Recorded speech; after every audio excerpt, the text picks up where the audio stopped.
So you've packed all your luggage, you've got all your travel documents ready, it's time to set off on your journey. If you're travelling by ferry, train or plane, or anything that involves checking in or getting tickets or going through security, remember to leave plenty of time. For those of you who are travelling by plane, remember you've got to go through security and these can sometimes take a long time. So just make sure that A, you've got enough time to do that, so you get into the airport well in advance to leave enough time to do that, but also that you've got enough of your supplies to cover that period of time too, because if it takes up to an hour, you might well just make sure that you've got enough supplies to cover that amount of time. For those of you travelling by air, you will have to go through security checks, and this usually involves your hand luggage being scanned and maybe having to go through one of those metal detectors or one of those body scanners. Now at this point you might want to present the security personnel with a travel certificate, and what this is, it's a document that explains the reason why you're carrying certain devices in your hand luggage. So in case you are scanned and or they do search your luggage, you've got something that explains why you're carrying those items. And it's in lots of different languages, so wherever you are around the world, you should be covered.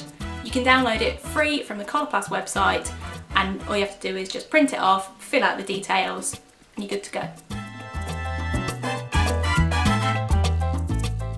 If you're travelling by plane or train, you may have preferred to choose a seat that's nearest the toilets, just because it might be more convenient and it just might give you a bit of peace of mind.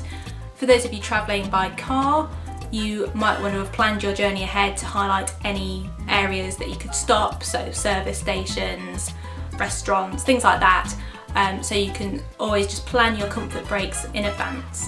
Also, for those travelling by car who self-catheterise, it could be a good idea to take a few of the SpeediCath Compact sets with you, because they've got the bag attached, and if you're stuck in traffic or anything like that where you can't access toilet facilities, at least you've got that so you can still catheterise.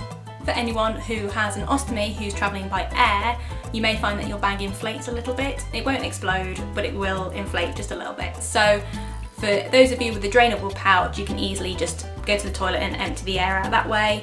And anyone with a closed bag who uses a one-piece, you might want to consider just switching to a two-piece just for your travelling, because if the bag does inflate, then you can just take off the pouch, release the air, and then reapply the pouch without having to take the whole appliance off, just to release the air. It just makes more sense to kind of have a two-piece. And like I say, with the drainable, you can either just open the outlet and let the air out, or again, if you prefer to take a two-piece, to let it out that way. For more tips, you can always download Coloplast Travel Guide from their website, which is completely free, which has lots of great information to ensure that you have a stress-free journey, and soon you'll be arriving at your holiday haven.